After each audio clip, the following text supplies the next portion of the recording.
Hello दोस्तों, आपका agriculture study BK में स्वागत है।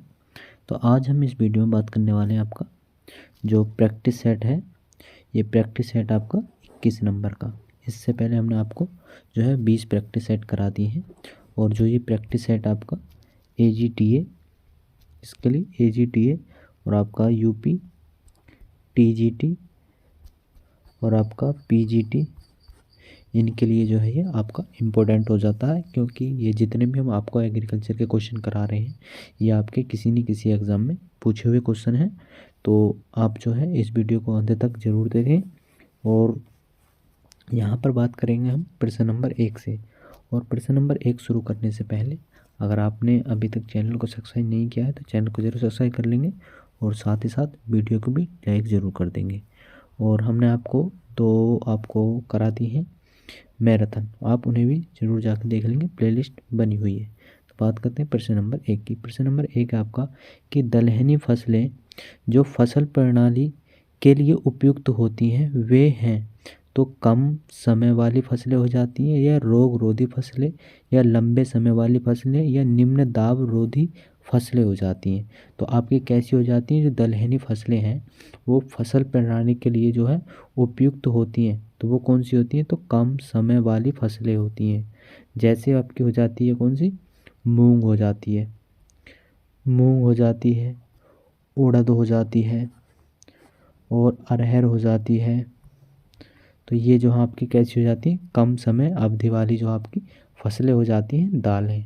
तो ऑप्शन क्या हो जाएगा? पहला ऑप्शन आपका सही हो जाएगा। आगे बात करते हैं दूसरे प्रश्न की। दूसरा प्रश्न है आपका कि गेहूं में सिंचाई के लिए जो सर्वाधिक महत्वपूर्ण क्रांतिक अवस्था है, तो यहाँ पर बतानी है आपको गेहूं में सबसे महत्वपूर्ण जो आपकी सिंचाई की जो क्रांतिक अवस्था है वो कौन सी है आपकी? तो CRI अवस्था, या आपकी पुष्प अवस्था, या दुग्ध अवस्था, या दाने पकते समय। तो कौन सी हो जाएगी आपकी सबसे महत्वपूर्ण अवस्था? तो आपकी CRI अवस्था हो जाएगी। कौन सी? CRI अवस्था हो जाती है। और ये जो है इसकी जो है आपके 21 दिन के अंदर जो है सिंचाई करी जाती है, 21 डे पे बुआई के बाद। तो ऑप्शन क्या हो जाएगा? ऑप्शन ए सही हो जाता है आपका सही। बात करते हैं तीसरा क्वेश्चन। तीसरा है आपका कि बीज शोध खालिस्तान बीज के नियंत्रण के लिए किया जाता है। जो बीज शोध है वो किसकी बीमारी के लिए किया जाता है? तो किसके नियंत्रण के लिए करेंगे? आपके मृदा जनित के लिए, वायु जनित के लिए, या बीज जनित के लिए, या इनमें से कोई नहीं। तो हम जो बीज शोधन करते हैं तो किस बीमारी के नियंत्रण के लिए, रोकने के लिए करते हैं? तो यहाँ पर जो हम करते हैं वो आपका जो बीज जनित होते हैं इनको रोकने के लिए जो है हम बीज शोधन का प्रयोग करते हैं। तो ऑप्शन नंबर क्या हो जाएगा? सी ऑप्शन सही हो जाएगा तीसरे क्वेश्चन का। आगे बात करते हैं हम आपका चौथा क्वेश्चन। चौथा क्वेश्चन आपका कि निम्नलिखित में से कौन सी गाय की दुग्धशाला प्रजाति नहीं है? तो यहाँ पर पूछा गया है दुग्धशाला, तो यहाँ पर कौन सी प्रजाति आपकी नहीं है? तो साहीवाल, आपकी सिंधी, या नागौर, या गिर। तो यहाँ पर आपसे पूछा गया है कि जो आपकी दूध वाली जो प्रजाति है वो कौन सी नहीं है, मतलब दुधारू गाय आपकी कौन सी नहीं है? तो यहाँ पर साहीवाल हो जाएगी, या सिंधी हो जाएगी, या नागौर, या गिर। तो जल्दी इसका आंसर बताएंगे क्या हो जाएगा?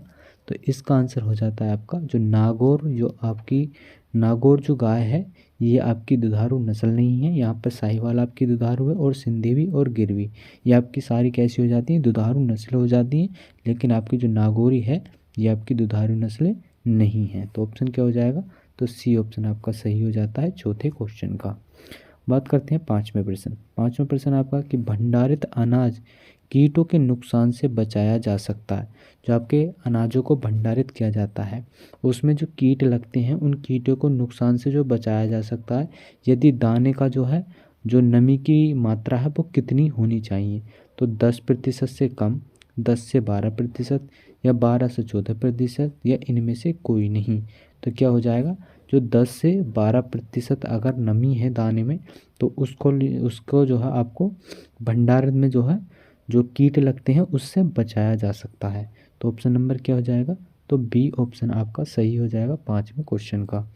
बात करते हैं छठे क्वेश्चन की। छठा क्वेश्चन है कि आपकी गांठ गोभी के लिए किस प्रकार की मृदा जो है उपयुक्त रहती है।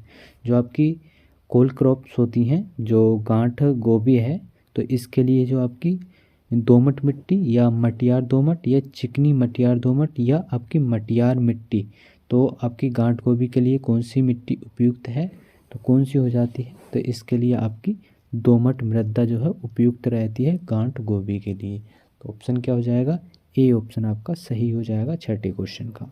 सातवें की बात करते हैं। सातवें क्वेश्चन है कि निम्नलिखित में से कौन सी मृदा लहसुन की खेती के लिए बहुत अच्छी होती है।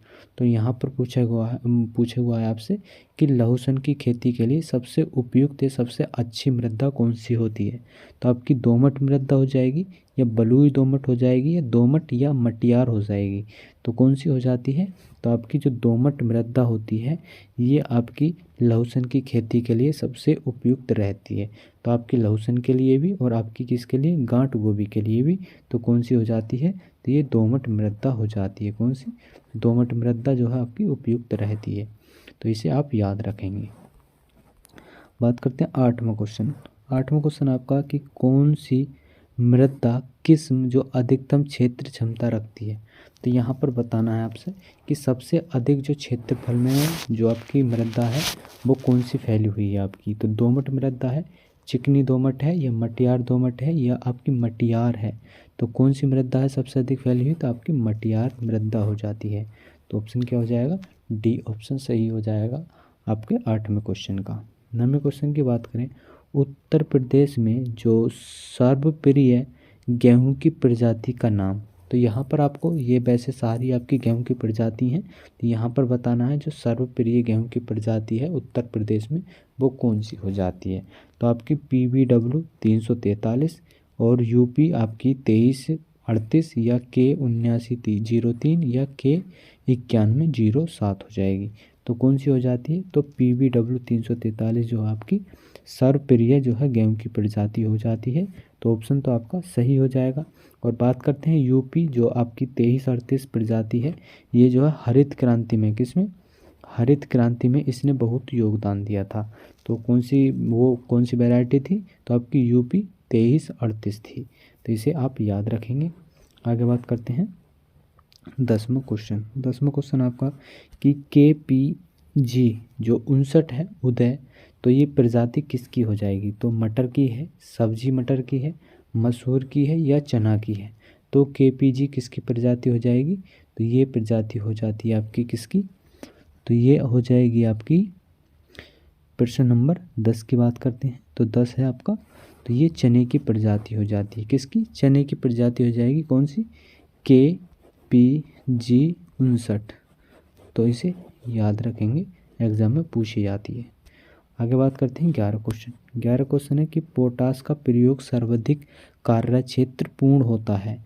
तो पोटास का प्रयोग सर्वाधिक कार्यक्षेत्र कहाँ पर होता है, तो बुवाई के समय बिखरने से, बुवाई के 1 माह बाद बुरकने से, बुवाई के समय बेसल से, या आपके पत्तियों पर छिड़कने से। तो कब प्रयोग किया जाता है, तो बुवाई के समय जो है आपके बेसल के रूप में प्रयोग करते हैं। तो ऑप्शन सी यहाँ पर सही हो जाता है 11 क्वेश्चन का। 12 की बात करते हैं। तो 12 क्वेश्चन है कि फोरेट का जो व्यापारिक नाम है वो क्या हो जाता है। तो फोरेट का व्यापारिक नाम, तो टेमिक हो जाता है, थायोडान हो जाता है, या थीमेट हो जाता है, या मेटासिक्सटार्ट हो जाता है। तो कौन सा हो जाता है, तो आपका जो टेमिक होता है ये फोरेट का जो है दूसरा नाम होता है, जो व्यापारिक मतलब नाम है, मतलब जो बाज़ारों में उपलब्ध रहती है, तो टेमिक के नाम से ये उपलब्ध रहती है। तो ऑप्शन क्या हो जाएगा, पहला ऑप्शन सही हो जाता है 12वें क्वेश्चन का। बात करते हैं 13 क्वेश्चन। 13 क्वेश्चन है कि जो आयरिस अकाल का मुख्य कारण था। जो आलू में आयरिस अकाल का जो 1943 में पड़ा था, तो ये जो है मुख्य कारण क्या था, तो पछेती ब्लाइट था, बैक्टीरियल ब्लाइट रोग था, या ब्लाइट जो ब्लास्ट रोग था, या ईयर कोकस था। तो कौन सा था, तो पछेती ब्लाइट था जो आयरिस अकाल का जो मुख्य कारण बना था। तो ऑप्शन नंबर ए यहाँ पर सही हो जाता है आपका 13 क्वेश्चन का। बात करते हैं 14 क्वेश्चन की। तो 14 क्वेश्चन आपका कि एक समय में बीज एवं खाद की बुवाई एक साथ करने का वाला जो है यंत्र कौन सा है।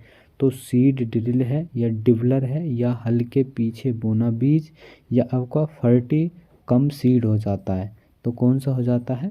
तो आपका जो फर्टी कम सीड है इसके द्वारा जो है आपकी बीज और खाद दोनों की बुवाई एक साथ जो है की जाती है। तो ऑप्शन क्या हो जाएगा? डी ऑप्शन सही हो जाता है 14 क्वेश्चन का। 15 की बात करें, प्रसार शब्द का सर्वप्रथम प्रयोग हुआ था तो आपका यूके में या यूएसए में या भारत में या फ्रांस में। तो कहाँ पर सबसे पहले जो आपका प्रसार शब्द जो एक्सटेंशन शब्द है इसका प्रयोग किया गया था? तो यूएसए में सबसे पहले इस शब्द का प्रयोग किया गया था। तो ऑप्शन यहाँ पर बी सही हो जाएगा। बात करते हैं 16 क्वेश्चन। 16 है कि आत्मा संबंधित है किससे है? तो NARP से या आपका AAR से या NREP से। तो इनमें से किसी से भी ये संबंधित नहीं है आत्मा। आत्मा जो है आपकी एक ये केंद्र सरकार द्वारा चलाई जाने वाली योजना है। आगे बात करते हैं 17 क्वेश्चन। 17 क्वेश्चन है कि अल्बर्ट मेयर का नाम जो है संबंध है। तो अल्बर्ट मेयर का जो नाम से संबंध है वो क्या हो जाता है? तो नीली खेड़ी विकास परियोजना या फिरका विकास परियोजना या इटावा अग्रगामी परियोजना या आपकी श्री निकेतन परियोजना। तो अल्बर्ट मेयर ने किस योजना की शुरुआत की थी? तो अल्बर्ट मेयर ने की थी आपकी जो इटावा अग्रगामी परियोजना। तो ऑप्शन नंबर क्या हो जाएगा? सी ऑप्शन सही हो जाता है 17 क्वेश्चन का। 18 की बात करें, भारत में सहकारी समिति जो समितियाँ हैं उन अधिनियम पारित कब किया गया था? तो 1902 में, 1904 में, 1906 में, 1912 में। तो ये कब शुरू किया गया था? तो 1904 में जो है शुरू किया गया था। तो ऑप्शन बी यहाँ पर सही हो जाता है 18 क्वेश्चन का। बात करते हैं 29 क्वेश्चन। 29 क्वेश्चन आपके कि लाइन ब्रीडिंग एक प्रकार है। तो आपका जो लाइन ब्रीडिंग है तो वो किसका प्रकार हो जाता है? तो इन ब्रीडिंग का, आउट ब्रीडिंग का, नेचुरल ब्रीडिंग का या इनमें से किसी का नहीं। तो किसका हो जाएगा? तो ये आपका हो जाता है तो जो इन ब्रीडिंग होता है इसका जो है लाइन ब्रीडिंग का जो है एक प्रकार है ये। ऑप्शन नंबर ए यहाँ पर सही हो जाता है। बात करते हैं 20 क्वेश्चन की। 20 क्वेश्चन है आपका कि सूची फर्स्ट को सूची सेकंड से जो है आपको मिलाना है कि कौन सा सही है आपका। तो एक तरफ सूची फर्स्ट है और दूसरी तरफ आपकी सेकंड दी हुई है। तो यहाँ पर बताना है आपका कि जो श्वेत क्रांति है वो किससे संबंधित हो जाती है। तो श्वेत क्रांति आपकी किससे? दुग्ध उत्पादन से हो जाती है। भूरी क्रांति किससे हो जाती है आपकी? तो ये हो जाएगी भूरी क्रांति उर्वरक उत्पादन से। और नीली क्रांति किससे हो जाएगी? आपकी मछली उत्पादन से। हरित क्रांति हो जाएगी आपकी अनाज उत्पादन से। तो ऑप्शन क्या हो जाएगा यहाँ पर? पहले का चौथा देख लो किस में है। तो आपका इन तीन में तो है नहीं। तो यहाँ पर ऑप्शन नंबर आपका पहला ही सही हो जाएगा 20 क्वेश्चन का। और जो आपकी हरित क्रांति है इसकी शुरुआत कब की गई थी? तो 1966 और 67 में इसकी शुरुआत की गई थी हरित क्रांति की। और आपकी जो श्वेत क्रांति है और इसकी जो शुरुआत की गई थी जो ऑपरेशन फ्लड जो 3 चरण चलाए गए थे तो 1970 में। तो इसके 3 चरण जो है मतलब पहला जो चरण चलाया गया था तो 1970 में इसे शुरू किया गया था। आगे बात करते हैं प्रश्न नंबर आपका 21 की। 21 क्वेश्चन है कि जो आपकी थार पारकर गाय है उसकी प्रजाति जो है मतलब है। तो दुधारू नस्ल है ये कामकाजू नस्ल है, ये दुईकाजी या इनमें से कोई नहीं। तो ये किस प्रकार की हो जाएगी आपकी? तो ये हो जाती है आपकी कैसी है? तो ये आपकी दुईकाजी नस्ल हो जाती है। कैसी? दुईकाजी। दुईकाजी का मतलब होता है मतलब ये दूध भी देती है और आपका बोझा ढोने के काम में जो है इसके पशु का जो है साँडों का प्रयोग किया जाता है। तो ये हो जाती है दुईकाजू। तो ऑप्शन क्या हो जाएगा? सी ऑप्शन सही हो जाएगा 21 क्वेश्चन का। बात करते हैं 22 क्वेश्चन। 22 है कि प्रकाश संश्लेषण सर्वाधिक होता है। तो आपके नीले प्रकाश में या लाल प्रकाश में या बैंगनी प्रकाश में या हरे प्रकाश में। तो सबसे अधिक प्रकाश संश्लेषण किस में होता है? तो वैसे तो आपका सफ़ेद कलर में सबसे अधिक जो है प्रकाश होता है, लेकिन आपको ऑप्शन में नहीं दिया हुआ हो तो आपको ऑप्शन लगाना है बी, लाल प्रकार जो है जो आपका प्रकाश है इसमें सबसे अधिक प्रकाश संश्लेषण होता है। अगर ये ऑप्शन में नहीं होता तो आपका सफ़ेद होता तो इसे लगाया जाता। आगे बात करते हैं 23 क्वेश्चन। 23 क्वेश्चन है कि फार्म योजना में जो है फार्म विजिटिंग होता है, या क्रॉपिंग जो पैटर्न्स होता है, या टाइम ऑफ इंटरप्राइजेस होता है, या इनमें से कोई नहीं। तो फार्म योजना में क्या होता है, तो फार्म योजना में होता है आपका फार्म विजिटिंग। तो ऑप्शन क्या हो जाएगा, पहला ही ऑप्शन आपका सही हो जाएगा 23 क्वेश्चन का। बात करते हैं आपका 34 क्वेश्चन की। 34 क्वेश्चन आपका कि C3 पौधों में प्रकाश संश्लेषण का प्रथम जो उत्पाद बनता है वो कौन सा बनता है। तो आपका पायरुविक अम्ल बनता है, या फास्फोग्लिसरिक अम्ल बनता है, या ऑक्जेलिक एसिटिक अम्ल बनता है, या सक्सीनिया अम्ल बनता है।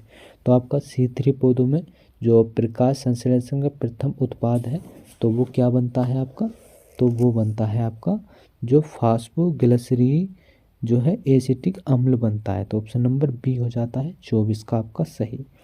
25 की बात करें, 25 क्वेश्चन आपका कि प्रकाश की तरफ पौधे का झुकना क्या कहलाता है। तो प्रकाश की तरफ अगर पौधा झुकता है तो उसे क्या कहते हैं, तो फोटो ट्रांसपिरेशन बोला जाता, या वर्नोलाइजेशन बोला जाता है, या फोटो रेस्पिरेशन बोला जाता है, या इनमें से कोई नहीं। तो उसे क्या बोला जाता है, तो उसको बोला जाता है आपका फोटोट्राइफोजियम।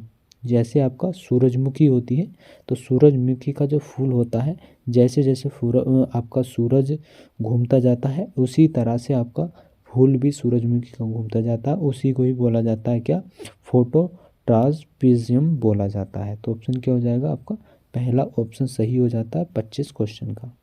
बात करते हैं 26 क्वेश्चन। 26 क्वेश्चन है कि किले जो कणों की माप होती है वो कितनी होती है। तो आपको किले की आपको पता होगा कितनी होती है, तो 0.00 आपका 2 mm से कम होती है किले की माप। तो यहाँ पर किले हो जाएगा। और आपकी सिल्ट कितनी होती है, तो सिल्ट की आपकी ये होती है सिल्ट, तो सिल्ट की कितनी होती है, तो 0.2 से लेकर 0.2 तक होती है। तो इसे आप याद रखेंगे। और आगे बात करते हैं हम 27 क्वेश्चन की। 27 क्वेश्चन आपका कि जब एक ही क्या है, तो एक मिनट क्वेश्चन ऊपर कर लेंगे थोड़ा। जब एक ही पौधे यहाँ पर देख लेंगे, जब एक ही पौधा जो है पर नर और मादा और फूल आने पर होते हैं, मतलब अलग अलग होते हैं, तो उन्हें क्या कहते हैं। जब एक ही पौधा है आपके पास और उन पर नर और मादा अलग अलग पौधे पर हैं, मतलब अलग अलग फूल पर हैं, तो उसे क्या कहते हैं। तो उसे क्या बोला जाता है आपका, तो मोनोसियस बोला जाता है। ऑप्शन नंबर बी हो जाएगा 27 का सही है आपका। बात करते हैं 28 क्वेश्चन। 28 क्वेश्चन है सीड प्लांट तकनीकी अपनाते हैं।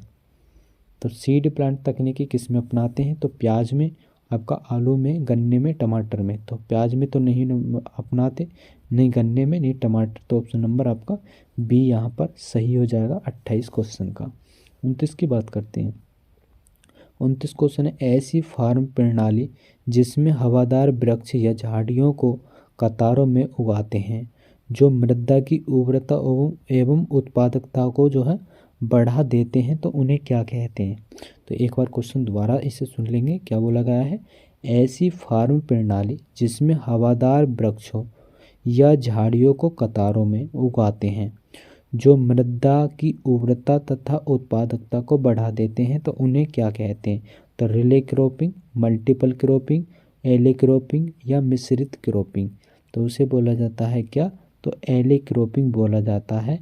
जो आपकी क्या होता है, जो हवादार वृक्ष होते हैं उनकी जो झाड़ियों की कतारों में उगाना, जो उर्वरता और उत्पादकता को बढ़ा देते हैं।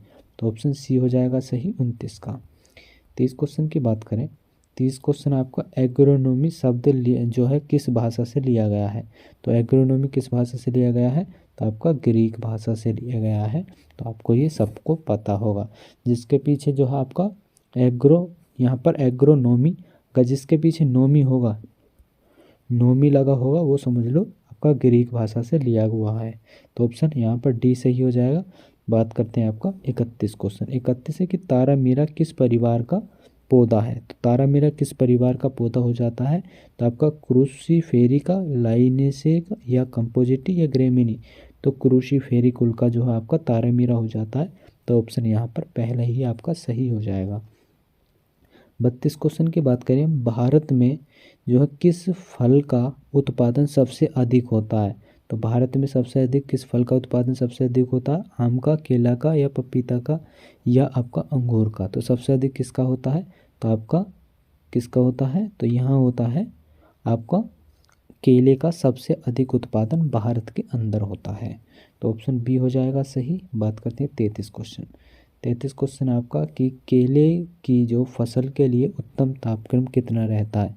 तो केले के लिए उत्तम तापमान 30 सेंटीग्रेड, 23 सेंटीग्रेड, 21.5 सेंटीग्रेड, या 26.5 सेंटीग्रेड तापमान। तो ये जो आपका केले की फसल के लिए जो है 26.5 सेंटीग्रेड तापमान उपयुक्त रहता है। बात करते हैं 34 क्वेश्चन। 34 है कि नरेंद्र आंवला जो 6 प्रजाति है वो किसके चयन से विकसित की गई है? तो चकेया से, हाथी झूला से, या बनारसी से, नरेंद्र आंवला से? तो किससे चयन करके इसे बनाया गया है? तो जो आपका चकेया है, जो चकेये की वैरायटी है, इससे नरेंद्र जो आंवला 6 प्रजाति है इसे जो है चयनित किया गया है।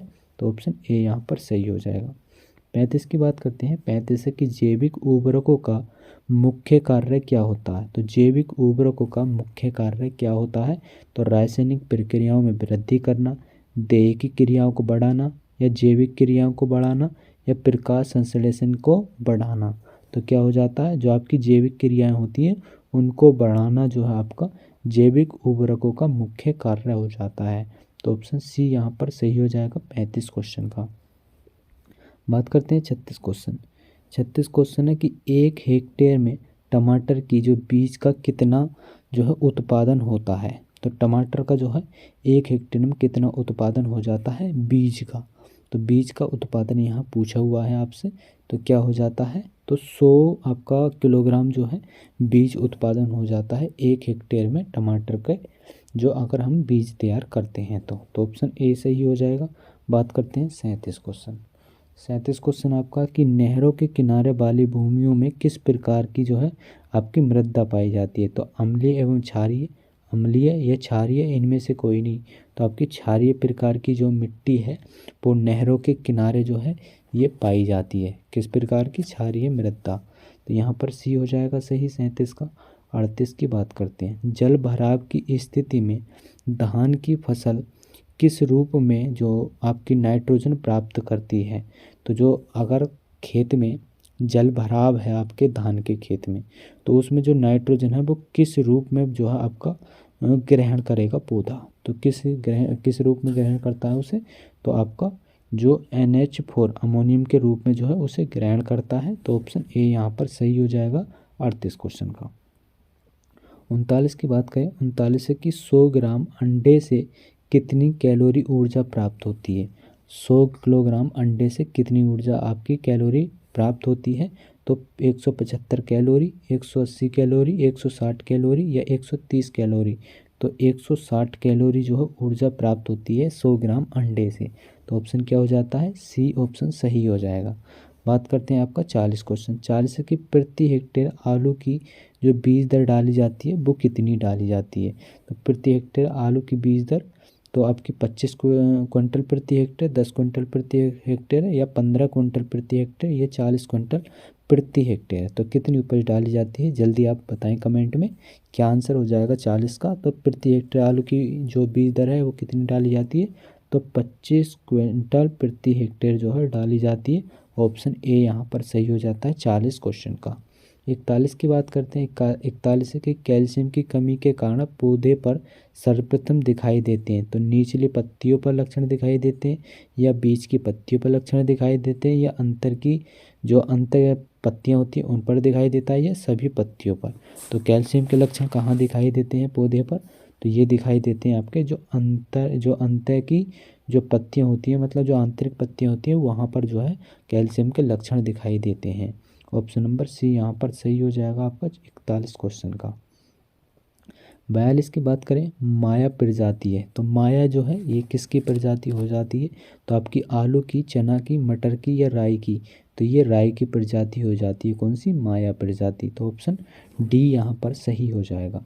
बात करते हैं 43 क्वेश्चन। 43 की श्वास रोग का कारक खरपतवार कौन सा हो जाता है? तो मतलब जो आपका सांस रोग हो जाता है तो उसके जो आपका रोगों का कारक खरपतवार कौन सा हो जाएगा? तो आपका हिरनखुरी हो जाएगा, या बथुआ हो जाएगा, या कजरी हो जाएगा, या कृष्ण नीली हो जाएगा। तो कौन सा हो जाता है? तो आपका हो जाएगा यहाँ पर जो गजरी होता है। तो ये जो आपका श्वसन रोग का कारक हो जाता है। तो सी यहाँ पर सही हो जाएगा 43 क्वेश्चन का। 44 की बात करते हैं, निम्नलिखित में से कौन सी फसल अधिकतम जो नाइट्रोजन की मात्रा चाहती है? तो आलू, गेहूं, जौ, गन्ना। तो सबसे अधिक जो नाइट्रोजन है वो कौन चाहती है? आपकी कौन सी फसल है? तो सबसे ज़्यादा जो चाहती है तो वो है आपकी जौ। ऑप्शन नंबर यहाँ पर सी सही हो जाता है। सॉरी, 44 क्वेश्चन का आंसर क्या हो जाएगा? तो जो सबसे अधिक क्या पूछा हुआ है? तो यहाँ पर पूछा हुआ है आपसे कि सबसे अधिक जो नाइट्रोजन सबसे अधिक कौन सी फसल? तो आपकी गन्ना चाहती है। कौन? गन्ना की फसल है तो सबसे अधिक आपकी नाइट्रोजन की आवश्यकता होती है। बात करते हैं आपकी प्रश्न नंबर आपका एक और है 45। तो बौछारी जो सिंचाई उपयुक्त होती है जहाँ मृदा धारण करती है? तो मटियारी ये संरचनाएं, या दोमट संरचनाएं, या ऊंची नीची संरचनाएं, इनमें से कोई नहीं। तो बौछावर सिंचाई की जो विधि की जाती है कौन से क्षेत्र में की जाती है? जहां आपकी ऊबड़ खाबड़ या ऊंची नीची भूमियां होती हैं वहां पर जो है इसकी सिंचाई की जाती है बौछावर विधि के द्वारा।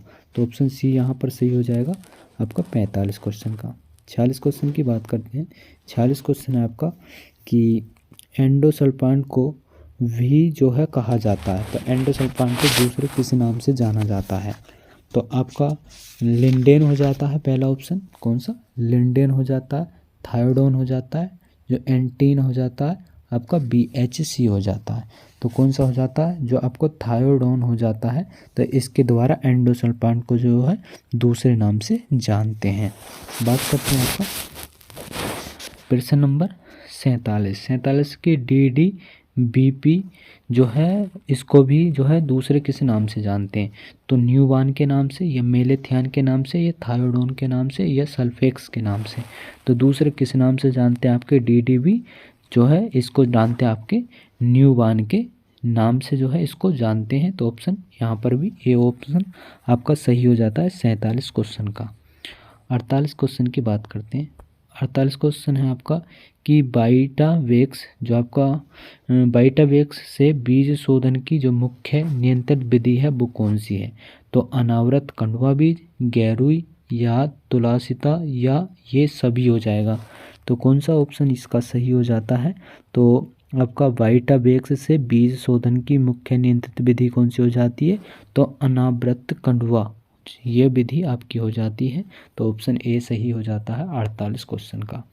49 की बात करें, जो कि आवर्त कंडवा बीमारी है। तो जो कि आवर्त कंडवा बीमारी कैसी हो जाती है आपकी? तो बाह्य बीज जनित, आंतरिक बीज जनित, या वायु जनित, या इनमें से कोई नहीं। तो कौन सी हो जाती है? तो ये बाह्य बीज जनित बीमारी हो जाती है जो जौ में जो आपका आवर्त कंडवा रोग हो जाता है। तो ऑप्शन ए सही है यहाँ पर। बात करें 50 क्वेश्चन। 50 क्वेश्चन है कि निम्नलिखित में से कौन सी खली खाने योग्य नहीं है? तो अरंडी की खली, सरसों की खली, और तिल की खली, या मूंगफली की खली। तो कौन सी खल है जो आपकी खाने योग्य नहीं है? तो वो आपकी अरंडी की खली है, जो हम जो है पशु को खिलाने के लिए जो है नहीं करते हैं प्रयोग इसका। तो ऑप्शन ए यहाँ पर सही हो जाएगा 50 क्वेश्चन का। आगे बात करते हैं 51 क्वेश्चन। 51 क्वेश्चन है आपका कि भारतीय मौसम विज्ञान का मुख्यालय 1875 में स्थापित किया गया था। तो ये नई दिल्ली में था, या हैदराबाद में था, या पुणे में, या आपका कलकत्ता में। तो कहाँ पर स्थित था? तो ये आपका स्थित था कहाँ पर? तो कलकत्ता में स्थित था आपका भारतीय मौसम विज्ञान का मुख्यालय 1875 में। तो ऑप्शन क्या हो जाएगा? आपका डी यहाँ पर सही हो जाता है 51 का। 52 क्वेश्चन की बात करें, ठंडी परत पर छोटी सी बूंद के रूप में नमी का जो संघनित होना क्या कहलाता है? तो आपका हेग कहलाएगा, ओस, या स्नोन, या फंग। तो क्या कहलाता है? तो ये कहलाता है आपका क्या? ओस कहलाता है। जो ठंडी परत का जो छोटी सी बूंद के रूप में जो नमी का संघनित होना, तो आपका ओस कहलाएगा। तो 52 का ऑप्शन क्या हो जाता है? बी। 53 भारत में कितने कृषि जलवायु क्षेत्र हैं? तो भारत में कितने कृषि जलवायु क्षेत्र हैं? तो आपके हो जाते हैं कितने? 15 जो आपके कृषि जलवायु क्षेत्र हैं। और बात करें उत्तर प्रदेश में कितने हैं? तो उत्तर प्रदेश में 9 हैं, तो इसे याद रखेंगे।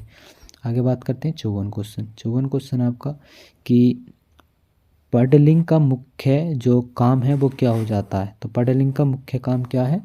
तो यहाँ पर देख लेते हैं। तो जल का परकोलेशन कम करना, मृदा को पिल्वेराइज करना, या खरपतवार मारना, या क्षेत्र को समतल करना। तो क्या हो जाता है आपका? तो इसका आंसर हो जाता है तो आपके जल का परकोलेशन कम करने के लिए जो है आपका पॉडलिंग की जाती है। और पॉडलिंग की किस में जाती है? तो ये धान की फसल में पॉडलिंग की जाती है। तो ऑप्शन क्या हो जाएगा आपका? ए ऑप्शन सही हो जाएगा 54 क्वेश्चन का। बात करते हैं 55 क्वेश्चन। 55 क्वेश्चन आपका कि भारत में जो सामुदायिक विकास कार्यक्रम प्रारंभ हुआ था, जो भारत में सामुदायिक विकास कार्यक्रम है वो कब पारित किया गया था? 2 अक्टूबर 1950 को, 2 अक्टूबर 1952 को, 2 अक्टूबर 1951 को, या इनमें से कोई नहीं। तो क्या हो जाता है इसका आंसर?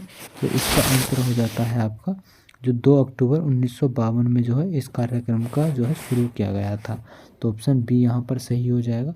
बात करते हैं 54 क्वेश्चन। 54 है कि जो संचार के तत्व हैं, तो सफ़ेद या फीडबैक चैनल या ये सभी संचार के तत्व कौन से हो जाते हैं? तो संचार के तत्व हो जाते हैं आपके, तो यहाँ पर ये सभी हो जाएंगे, आपका संदेश भी, फीडबैक भी, चैनल भी। तो तीनों जो है आपके कैसे हो जाते हैं? ये संचार के तत्व हैं। आगे बात करते हैं 57 क्वेश्चन। 57 की एकीकृत ग्रामीण विकास कार्यक्रम की मुख्य इकाई क्या हो जाती है? परिवार, ग्राम, ब्लॉक, जिला। तो कौन सी हो जाती है एकीकृत ग्रामीण विकास कार्यक्रम की? तो कौन सी हो जाएगी? तो यहाँ पर हो जाती है आपकी जो क्या हो जाएगी? तो परिवार हो जाता है। क्या? परिवार। ऑप्शन नंबर ए यहाँ पर सही हो जाएगा 57 क्वेश्चन का। बात करते हैं 58 क्वेश्चन। तो 58 क्वेश्चन आपका कि भारत में जो पहला क्षेत्रीय ग्रामीण बैंक कब खोला गया था? तो भारत में सबसे पहला जो क्षेत्रीय ग्रामीण बैंक है उसकी स्थापना कब या कब खोला गया था? तो 1972 में, 1980 में, 1975 में, या 1969 में। तो 1972 में जो है इसकी स्थापना की गई थी, जो क्षेत्रीय ग्रामीण बैंक है। तो ऑप्शन यहाँ पर सी सही हो जाएगा आपका 58 का। 59 की बात करते हैं। 59 क्वेश्चन है कि आपका मुख्यतः अम्लीय वर्षा होती है। तो अम्लीय वर्षा जो है आपकी जो PO4 या NO2 या NO3 या CH4, तो किसके द्वारा होती है? तो नाइट्रेट के द्वारा जो है आपकी अम्लीय वर्षा होती है। तो ऑप्शन बी यहाँ पर सही हो जाएगा। 60 क्वेश्चन की बात करते हैं। 60 है कि निम्नलिखित में से कौन आलू का जो उत्पादन नहीं है? तो आलू का उत्पादक कौन सा नहीं हो जाता? तो एसिटिक अम्ल, कागज, या शराब, या प्रेफेनिन। जो आलू का जो उत्पादक है वो कौन नहीं है? मतलब आलू का प्रयोग जो हम किस में नहीं करते हैं? तो आपका तो कागज़ के निर्माण में नहीं करते हैं। तो ऑप्शन बी यहाँ पर सही हो जाता है 60 क्वेश्चन का। बात करते हैं 61 क्वेश्चन। 61 क्वेश्चन है कि आलू की TPS प्रजाति निम्नलिखित में से कौन सी है? तो JH222, चिप्सोना सेकंड, या आनंद, या HPS फर्स्ट 13, या HPS1 11। तो कौन सी हो जाएगी आपकी? तो आलू की जो ट्रू पोटैटो सीड है जो प्रजाति है वो कौन सी हो जाएगी आपकी? तो ये प्रजाति हो जाती है आपकी दो HPS फर्स्ट 13 या HPS1 11 हो जाती है। ऑप्शन नंबर डी यहाँ पर सही हो जाता है 61 क्वेश्चन का। 62 की बात करें तो 62 है कि जो फल एवं सब्जियों का संरक्षण करना हेतु स्थायी संरक्षण मिलाया जाता है सोडियम क्लोराइड, या पोटेशियम मेटाबाइसल्फेट, पोटेशियम सल्फेट, या शर्करा। तो फल एवं सब्जियों के संरक्षण के लिए किसको मिलाया जाता है? तो इसमें मिलाया जाता है आपको किसका? पोटेशियम मेटाबाइसल्फेट को संरक्षित रखने के लिए। तो ऑप्शन यहाँ पर बी ऑप्शन आपका सही हो जाएगा 62 का। 63 का बात करें, एग्रीकल्चर शब्द किस भाषा से लिया गया है? तो एग्रीकल्चर किस भाषा से लिया गया है? तो आपका लैटिन भाषा से जो है एग्रीकल्चर शब्द लिया गया है। तो ऑप्शन आपका बी यहाँ पर सही हो जाएगा 63 क्वेश्चन का। बात करते हैं ये आखिरी क्वेश्चन इस वीडियो का। तो ये हो जाता अंतःशिराएं में जो क्लोरोसिस किसकी कमी के कारण होता है। तो जो अंतःशिराएं होती हैं उनमें जो क्लोरोसिस होता है वो किसकी कमी के कारण होता है, नाइट्रोजन, मैग्नीज या आपका सल्फर या फेरस। तो फेरस हो जाता है, जो कि आपकी जो अंतःशिराएं होती हैं उनमें क्लोरोसिस की कमी होती है। तो ऑप्शन क्या हो जाएगा, डी ऑप्शन यहाँ पर सही हो जाता है 64 क्वेश्चन का। तो ये वीडियो जो है आपको पसंद आई हो तो इस वीडियो को लाइक ज़रूर करेंगे। तो यहाँ पर हमने जो है आपको कितने क्वेश्चन करा दिए, तो 64 क्वेश्चन इस वीडियो में करा दिए हमने आपको एग्रीकल्चर के। तो ये वीडियो आपको अगर अच्छी लगती हो तो इसे शेयर ज़रूर कर देख रहे हैं और वीडियो को साथ साथ लाइक भी ज़रूर कर देख रहे हैं। तो अब आने वाली जो आपकी वीडियो होगी तो वो 22 नंबर की वीडियो होगी। उस वीडियो में हम आपके एग्रीकल्चर के क्वेश्चन लेकर आएंगे और बहुत इंपॉर्टेंट क्वेश्चन होंगे। तो आप उस वीडियो को भी ज़रूर देखेंगे। तो आज यहीं हम जो है अपनी वीडियो को करते हैं एंड। तो इसी तरह से हम मिलेंगे अपनी आने वाली नेक्स्ट वीडियो में। जब तक के लिए जय हिंद, जय भारत।